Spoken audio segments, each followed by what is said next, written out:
everyone, this is Miss Ella and I'm very happy to be here again with you for our 5th music lesson. Last time we learned about the classical period and about a very important composer from that time. Do you remember his name? His name was Mozart, Wolfgang Amadeus Mozart. Today we will continue traveling with our musical time machine and we will discover the next period in the European classical music. We will also take a look at a very special kind of dance and we will even learn some easy steps. But first, let's play a new game. In our last lessons, we played the echo game using our hands and our feet. Today we will start a new game. In music, each note has a name, so we will play a game to learn the names of the notes. The only thing you will need to do is to repeat after me. That's easy. I will sing 3 notes and I will give you enough time to repeat them after me. For example, if I sing do, do, do, you will repeat after me. Do, do, do. Very good. Another example. If I sing re, re, re, you will repeat after me. Exactly. Re, re, re. Very good. We will use 2 notes today, do and re. But pay attention, I might move from one to the other. So listen carefully and repeat after me. Ready? Do, do, do. Re, re, re. Do, do, re. Re, re, do. Do, re, re. Re, do, do. Re, re, re. Do, do, do. Very good! I'm really proud of you. If you felt it was hard, don't worry. We will play this game again next week. Now our musical time machine is ready. Let's discover the next period.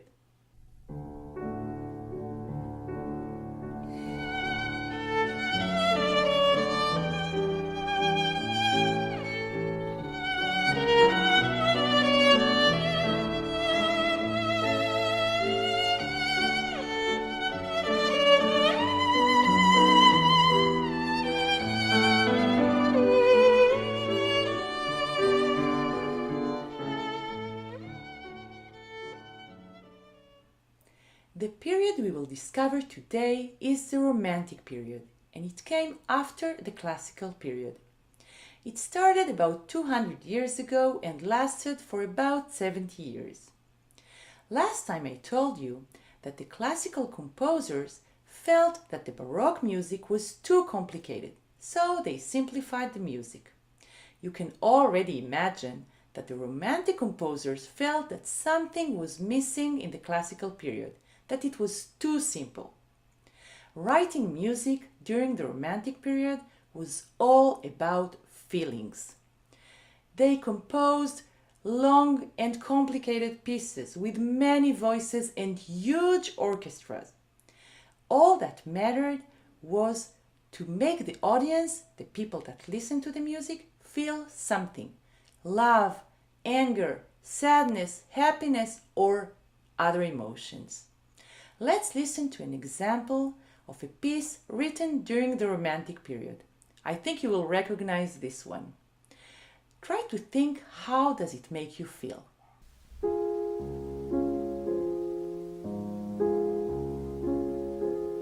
Guten Abend, gute Nacht, mit Rosen bedacht, mit Neblein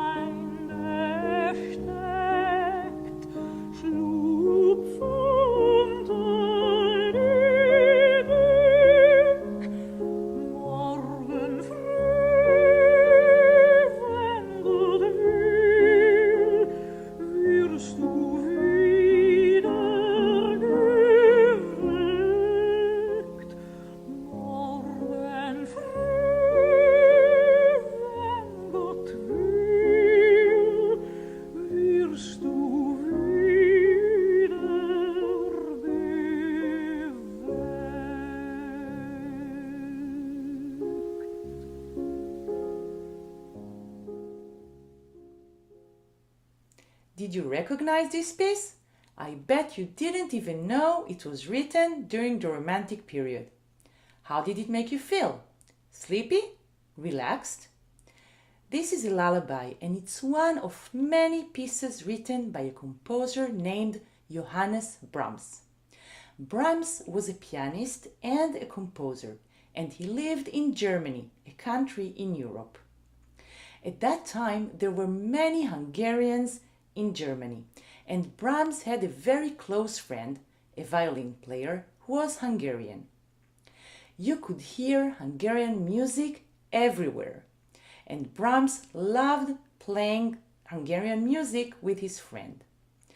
Let's listen to some traditional Hungarian music as Brahms heard it around him at that time.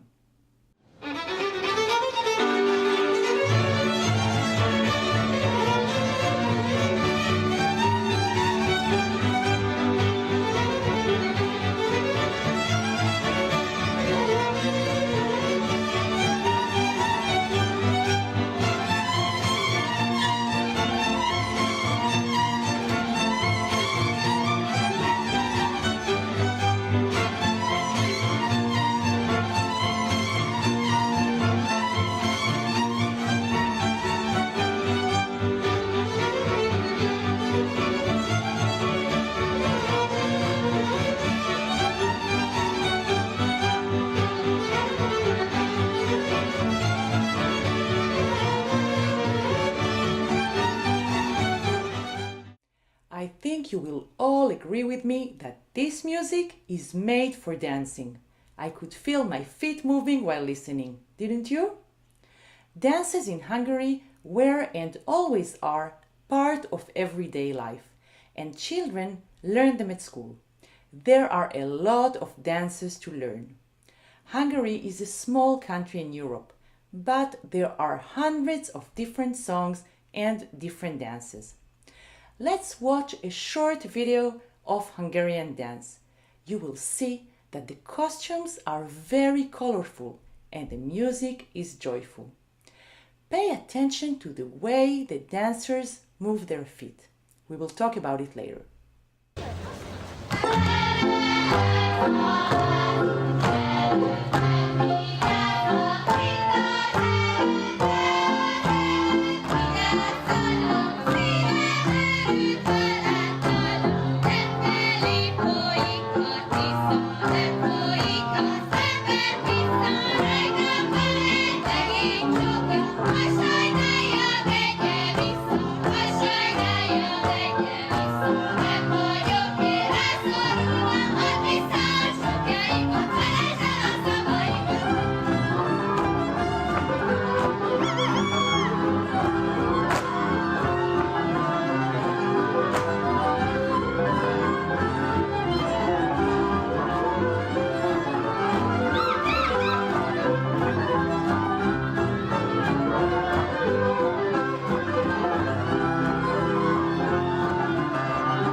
Did you see the steps they were using?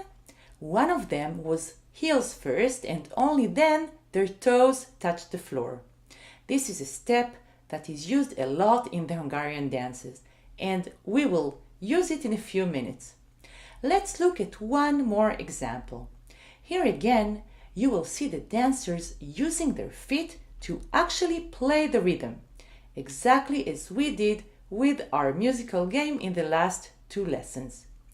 The rhythm is a very important part in the Hungarian dance, and the feet are a real part of the music.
looks like real fun to dance those Hungarian dances, don't you think? So imagine the composer Brahms listening to this kind of music and seeing these dances. He decided to write a piece of music that will make everyone feel the same joy and the same energy that we feel when we hear the Hungarian music. Well, he didn't write one piece. He wrote 21 Hungarian dances. His music wasn't written for people to dance while listening, but the energy is there, and we will check one of his pieces to see if we can dance to that music. The first thing he did was to write the dances for two players using the same piano. We call this piano for hands, and it was very common in Germany at that time. Let's listen to the beginning of the Hungarian dance number 5, written by Brahms for piano for hands.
Could you feel the spirit of the Hungarian dances in this piece? You will feel it even more in a few minutes. Brahms' dances were a great success. Everyone just loved them. So he decided to write a version for orchestra. That means that he took the music he already wrote for piano and he wrote the same one for the different instrument in the orchestra. I must say he did that for only 3 of the 21 dances that he wrote for piano. All the other dances were written for orchestra by other composers, but the music is Brahms' music, based of course on the Hungarian music. Let's listen to the beginning of the same dance we just heard with piano for hands, only this time it will be played by a big orchestra.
Now I'm sure you felt like dancing, so let's stand up and learn some simple steps. So the first step we will use is the one we saw in the first video. It was the one where we put the heel first and then our toes. Now, since we're not going to move, we're going to stay on the same spot. So we're going to do this. Heel and bringing back your foot next to the other one. Okay, do it with me. 1, 2, and 1. This one is easy, right? You can put your hands on your waist and then you can bend your knees. 1 and 2. Very good. This one is a step we will use for a while in the first section. Then the next one, we're going to touch with our hand our foot and bringing it back. One side and then the other. 1 and this. And 1 and we bring it back. This one we'll do 8 times. After this one, after 8 times, the music is going to be slower. So we're going to do a movement that is a little bit slower. We're going to move to one side and with our hands and with our feet, and to the other side 4 times. 3 and 4. And then we will have 2 claps, 1, 2, and a turn. This is the whole first section.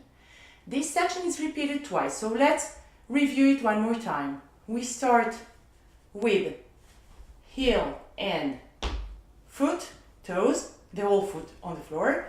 This one is going to be many times. I think it's maybe 32, but we're not going to count. We're going to listen to the music, okay?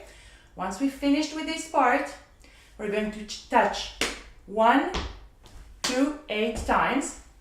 Okay, we'll do it 8 times. And then you will hear the music is slower and we'll move from one side to the other 4 times. And 4, and then 2 claps and a turn. This is the first section and we do it twice. The next section, we'll put our arms up and we're going to move. It's a faster one. The tempo is different. You will hear the tempo. Do you remember this word? The tempo, the speed of the music. So we will be dancing a little bit faster. We will need to adapt our movements to the music. I will do it with you, so you will be able to look at me. So we're going to move from one side to the other. It's quite fast. Do it with me. Good. And then again, you will hear the tempo slower. It changes. It will be a little bit slower. So again, you will use the same movement. 1, 4 times. 2, 3, and 4. And then again, 1, 2, 3, 4. Up. And again, 1, 2, 3, 4. And again, 1, 2, 3, 4. And one last time. And then 4 times. And then we will have the first part starting again, the first section. Do you remember the step for the first section? The one from the beginning of our dance? Exactly. We put our hands on our waist and we use our heel first and then foot. Okay, very good. What comes after this one? We will touch our foot with our hand. Again, 8 times. You don't need to count. We will listen to the music. And then we will have again 4 times. This section that is a little bit slower. And what happens after this one? We have 2 claps and a turn. And since this is the end of the dance, we will finish with 3 claps. 1, 2, 3. And that's it. This is the whole dance. So now I think we can do it with the music. How do we know that a new section starts? Just listening to the music will give us we will know that we start a new section. And also I'm doing it with you. So you can see me on the screen and you can look at me and do it with me. But especially we need to listen to the music. This is very important to understand the tempo and the different sections. Let's do it with the music.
That was great! Did you have fun? I hope you did. You can always listen to it again and repeat the movement, so you will memorize our dance and you will enjoy it even more. You can also invent your own steps. By listening to the music, you will hear the different parts and those that are repeated, and you will be able to invent your own dance. I'm sure you can invent a beautiful dance to this wonderful music. We learned today about the Romantic period, and we saw how Brahms, a very well-known composer from that time, used a style of music that came from another country in his own composition. I hope you had fun. I will see you next time for a new musical journey.